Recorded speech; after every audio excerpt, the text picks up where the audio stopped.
Hi, எல்லாரும் எப்படி இருக்கீங்க? நல்லா இருக்கீங்களா?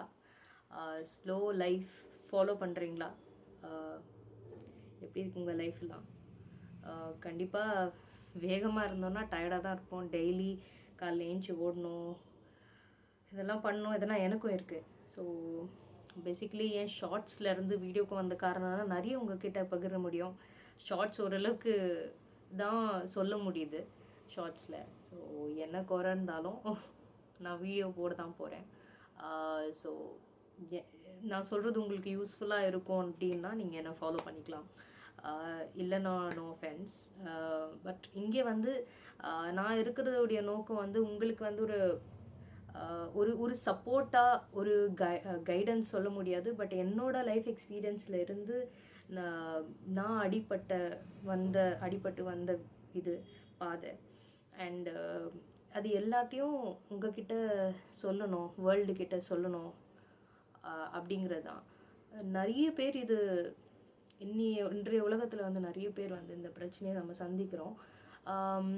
அப்படி ஒரு சின்ன எக்ஸாம்பிள்ஸ், நிறைய எக்ஸாம்பிள்ஸ் இருக்குது. ஒரு சின்ன எக்ஸாம்பிள் சொல்லணும்னா, முன்னாடிலாம் பார்த்தீங்கன்னா இந்த special wing, special schools, special children அப்படின்லாம் வந்து ஒரு 50 வருஷம் முன்னாடி பார்த்தீங்கன்னா ரொம்ப கம்மியான ஒரு எண்ணிக்கையில் தான் இருக்கும். இன்றைக்கி கம்பேர் பண்ணும்போது இன்றைக்கி பார்த்தீங்கன்னா அவ்வளோ ஸ்பெஷல் விங், அவ்வளோ சைக்காலஜிஸ்ட், அவ்வளோ சைக்காட்ரிஸ்ட்டு, மோட்டிவேஷ்னல் ஸ்பீக்கர்ஸு, நிறைய இதுக்கான தேவை வந்து ஏன் அதிகமாயிட்டு இருக்குது அப்படின்றது நான் யோசிக்கிறேன். ஏன்னா நானுமே என்னை பற்றின இன்ட்ரோ நான் பெருசாக அவங்களுக்கு கொடுத்ததில்ல. பட் இப்போ நான் பயோவில் அப்டேட் பண்ணியிருக்கேன். பட்டு நான் யார் அப்படின்னா, நான் ஒரு டீச்சர் பை ப்ரொஃபஷன். எனக்கு வந்து இந்த ஏடிஹெச்டின்னு சொல்லுவாங்க இல்லையா, அந்த அட்டென்ஷன் டெஃபிசிட் ஹைப்பர் ஆக்டிவ் டிஸார்டர்னு சொல்லிட்டு, அதில் வந்து ப்ரிடாமினென்ட்லி ஏடிஹெச்டி இருந்திருக்கு. ஸோ என்னோடய பிளட் ரிலேட்டிவ், அதாவது என்னோடய சிஸ்டர் இருக்காங்க, அவங்களுக்கு பார்த்திங்கன்னா ஹைப்பர் இருக்குது, அட்டென்ஷன் டெஃபிசிட்டுமே இருக்குது. இது எப்படி அப்படின்னா கண்டுபிடிச்சோம் அப்படின்னா, ஸ்கூல் படிக்கும்போது நான் வந்து எதையும் சொல்லி கொடுத்தா நல்லா புரிஞ்சிக்கக்கூடிய திறமெல்லாம் இருக்குது. பட் ஆனால் வந்து நான் எக்ஸாம்லாம் கொடுத்தாங்கன்னா தூங்கிடுவேன். தூங்கிட்டு எக்ஸாமில் கடைசி ஒரு 1/2 hour 1 hour இருந்தால், அந்த 3 மணி நேரம் எக்ஸாம்னா 1 மணி நேரத்தில் தான் நான் எழுதுவேன். அது வந்து எப்போவுமே வந்து கடைசியாக நான் தான் எக்ஸாம் ஹால்லேருந்து ஏஞ்சி வர ஆளாக இருக்கும். அண்டு ரொம்ப ஸ்லோவாக கம்ப்ளீட் பண்ண முடியல நான் லைஃப்பில். பட் நான் எப்படியோ வந்து ஏதோ ஒரு புஷ்ஷு, அது எப்படி சொல்கிறது, அது அப்பா அம்மா இல்லை யாரோ கொடுத்த மோட்டிவேஷனா, இல்லை புஷ்ஷா, இல்லை வந்து வேறு வழி இல்லை அப்படின்ற ஒரு இதனாலையும் நான் வந்து ஒரு டீச்சர், அட்லீஸ்ட் என்னால் வந்து டீச்சராக வர முடிஞ்சுது. அட்லீஸ்ட் இல்லை, சாரி ஃபார் தேட். இயல்பில் அந்த வார்த்தை வருது. பட் ஆனால் உண்மையிலேயே நான் இந்த இடத்த ரீச் ஆகிருக்கேன்னா, எப்படி ரீச் ஆகிருக்கேன்னு எனக்கு தெரியல. ஆமாங்க, நிறைய பேர் சொல்லலாம் இதெல்லாம் ஒன்றுமே இல்லை அப்படின்லாம். ஒன்றுமே இல்லை, நீங்களாம் புறக்கணிக்க கூட படலாம். பட் ஆனால் எனக்கு தெரியும் அதோட வலி. ஏன்னா வந்து மற்றவங்களால புரிஞ்சிக்க முடியாது, நம்மளாலேயே நம்மளை புரிஞ்சிக்க முடியல, அப்புறம் எப்படிங்க மற்றவங்களால அதை புரிஞ்சிக்க முடியுன்ற ஒரு கிளாரிட்டி எனக்கு கிடச்சிது ஒரு பாயிண்ட்டுக்கு அப்புறமா, எஸ்பெஷலி கல்யாணத்துக்கு அப்புறமா. ஏன்னா அப்போ நிறைய இன்னல்கள், நிறைய கிரிட்டிசிசம் சந்திக்க வேண்டிய கட்டாயம். ஏன்னா வந்து சந்திக்க வேண்டி இருந்தது. ஏன்னா கல்யாணத்துக்கு முன்னாடி வேறு, கல்யாணத்துக்கு அப்புறம் லைஃப் வேறு. ஸோ படிப்பு மட்டும் இல்லை, வேலைக்கு போகிறது மட்டும் இல்லை, வீட்டையும் பார்த்துக்கணுன்னு வரும்போது அப்போது என்னால் எதையும் மேய்ச்சி செய்ய முடியாத ஒரு நிலைமையில் இருந்திருக்கு. ஆனால் வேலைக்கு போகணும், என்ன சம்பாதிக்கணும், அந்த ஒரு தாட்னால வேலைக்கு ஏதாவது ஒன்று தான் என்னால் செய்ய முடியுது. ஸோ அதுவுமே ரொம்ப கஷ்டப்பட்டு ஜாப்ஸ் மாறி என்னால் ஒரு இடத்துல இருக்க முடியாது, டாலரேட் பண்ண முடியாது, திருப்பி வெளியே வந்துடுவேன். அந்த மாதிரி ஜாப் சேஞ்ச் நிறைய இருந்திருக்கு. பட் டீச்சிங் ப்ரொஃபஷன்லேயே நான் அதை மெயின்டைன் பண்ணிக்கிட்டேன். ஏன்னா பேசுகிறது எனக்கு கொஞ்சம் ஈஸியாக வரும். அண்டு வந்து சர்வீஸுன்ற போது அது எனக்கு தானாகவே அந்த விஷயம் இருக்குது அப்படின்றதுனால என்னால் அதை வந்து இது பண்ண முடியுது. பட் அப்படியுமே எனக்கு வந்து ஸ்கூல்லேயுமே சரி, பசங்கிட்டையுமே சரி, ரொம்ப மோட்டிவேஷ்னலாக இருந்தாலும், என்ன பசங்க இன்ஸ்பைரிங்காக பார்த்தாலுமே கூட என்னால் சில விஷயங்களை அவங்களுக்காக கரெக்டாக நேரத்துக்கு செய்ய முடியாத போகிற காரணமாக இருக்கலாம். அது பேப்பர் கரெக்ஷன் பண்ணுறதா இருக்கலாம், இல்லைனா வந்து அவங்களுக்கு கரெக்டான டைமில் போர்ஷன்ஸ் முடிக்கிறதா இருக்கலாம். ஸோ இந்த மாதிரி விஷயங்கள் எல்லாம் என்னால் கொஞ்சம் தள்ளி தள்ளி போட்டு தான் நான் பண்ணுறேன். ஏன்னா என்னோடய இயல்பே அப்படி தான் இருக்குது. ஸோ அப்படின்ற போது எனக்கு இந்த சிஸ்டம்குள்ளே இருக்க முடியல. இன்னும் இருந்துகிட்ருக்கேன் அந்த சிஸ்டமில் தான். பட் ஆனால் என்னால் நிஜமாலே முடியல. ஸோ எனக்கு ஃபர்ஸ்ட் ஆஃப் ஆல் இந்த சிஸ்டம்லேருந்து வெளியே வரணும். ஏன்னா வந்து இந்த சிஸ்டம் எனக்கு ஒத்துக்கலை. அப்படின்னும் போது நிறைய குழந்தைங்களையும் பார்க்குறேன். எந்த குழந்தைக்குமே ஸ்கூல் பிடிக்குமான்னு கேட்டால் கிடையாது. நம்ம ஏதோ வற்புறுத்தல்னால தான் அவங்கள அனுப்புகிறோம். ஏன்னா இது காம்படிட்டிவ் வேர்ல்டாக இருக்குது. கண்டிப்பாக அதுக்காக நம்ம ஸ்கூலுக்கு அனுப்புகிறோம், பண்ணுறோம். பட் ஆனால் ஸ்கூலுக்கு போக முக்கால்வாசி பேருக்கு இல்லை 90% பிடிக்காதுங்க. ஏன்னா காலையில் ஏஞ்சோன்னா ஒரு குழந்தைக்கு வந்து எனக்கு ஃபிசிக்ஸ் படிக்கணும் போல் இருக்கும், இங்கிலீஷ் படிக்கணும்னு, விளையாடணும்னு இருக்கும், படிக்கணும்னு இருக்காது, தெரிஞ்சுக்கணுன்றது ஏதாவது ஒன்று இருக்கலாம். அப்படின்னும் போது இந்த சிஸ்டமே வந்து ஒரு மாதிரி இருக்குது. அப்படின்னும் போது எனக்கு முரணாப்பட்டது. ஏன்னா எனக்கு இது வந்து எந்த ஓகே நான் படிச்சிருக்கேன், அது எனக்கு வந்து பயன் தருது, பணம் தருதுன்றது தாண்டி அதை விட்டால் எனக்கு என்ன இதுலேருந்து கிடைக்குது அப்படின்னு யோசிக்கும் போது எதுவுமே இல்லை.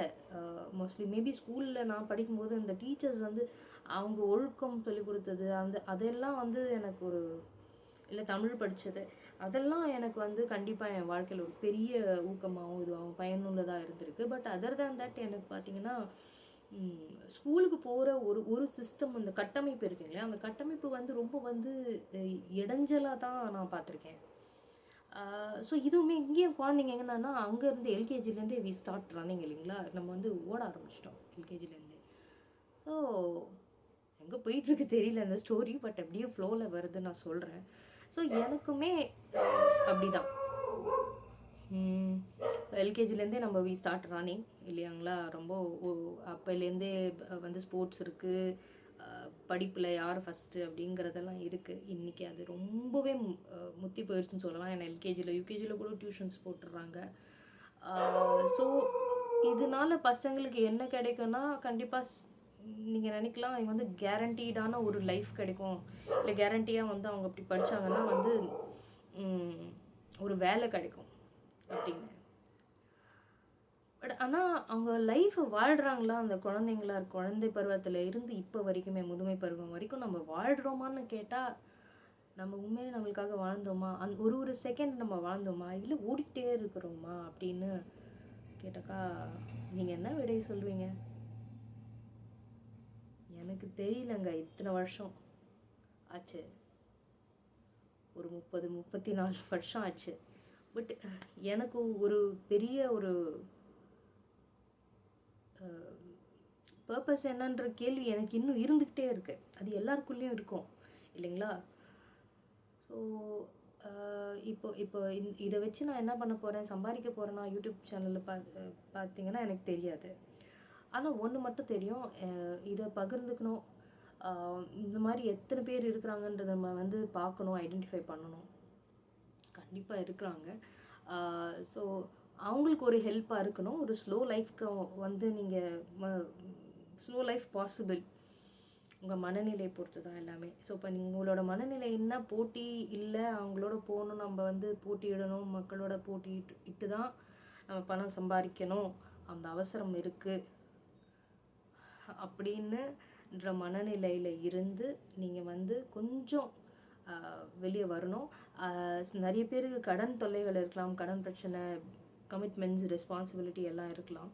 ஸோ அவங்களையும் எப்படி நம்ம அதிலேருந்து கொஞ்சம் கொஞ்சமாக வெளியே வந்து நம்மளுக்கான ஒரு வாழ்க்கை வாழணும், அதே மாதிரி நம்மளை சுற்றி இருக்கவங்களுக்கும் சொல்லணும். அந்த பேர்டனை வந்து நம்ம மேலே போட்டுறக்கூடாது. அவங்களுக்கும் வந்து எதிர்பார்ப்புகள், எக்ஸ்பெக்டேஷன்ஸ் கம்மியாக இருக்கிறதுக்கு ஒரு அவேர்னஸும் நம்ம கொடுத்தா தான் நம்ம வந்து கொஞ்சம் இதுவாக இருக்க முடியும்.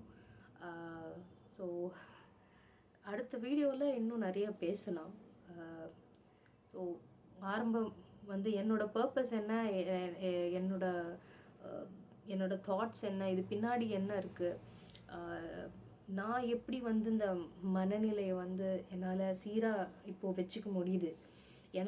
எனக்கு கூட வருங்க எல்லா டெய்லி பேசிஸில் இது பண்ணோம் டென்ஷன் வரும். வந்து ஒரு நிமிஷம் அந்த யோசனை போச்சுன்னா கூட அடுத்த நிமிஷம் ஆஹா நம்ம பழைய மாதிரி ஆயிட்டோம், ஸோ நம்ம கொஞ்சம் கம்மி பண்ணணும், இல்லை நம்ம கொஞ்சம் இல்லை அது அவேர்னஸ் வந்துருச்சு, அது உடனே என்னால் வந்து திருத்திக்க முடியும். ஸோ அந்த நிலையில் இருக்கேன் இப்போது. ஸோ கண்டிப்பாக உங்களை விட கொஞ்சம் சமாளிக்கக்கூடிய இதில் இருக்கேன்னு தான் நினைக்கிறேன். அதாவது உங்களை விடன்னா யார் யாருக்கெல்லாம் இன்னும் அதை விட்டு எப்படி வெளியே வர்றது தெரியலையோ, ரொம்ப நினைப்பு ஓடிட்டே இருக்கும். நான் நிறைய சொல்லியிருக்கேன் ஷார்ட்ஸில் வந்து மன அமைதி ரொம்ப முக்கியம். மன அமைதியாக இருந்தால் வந்து முக்கால்வாசி பிரச்சனை நம்ம லைஃப்பில் முக்கால்வாசி இல்லை 100% பிரச்சனையை தீர்க்க முடியும். மன அமைதியில் அமைதியாக இருக்கும்போது உடல் ரீதியான பிரச்சனையும் வரதில்லை. ஏன்னா ஹார்மோன்ஸ் எல்லாம் பேலன்ஸ்டாக இருக்கும், எல்லாம் சீராக நடக்கும்.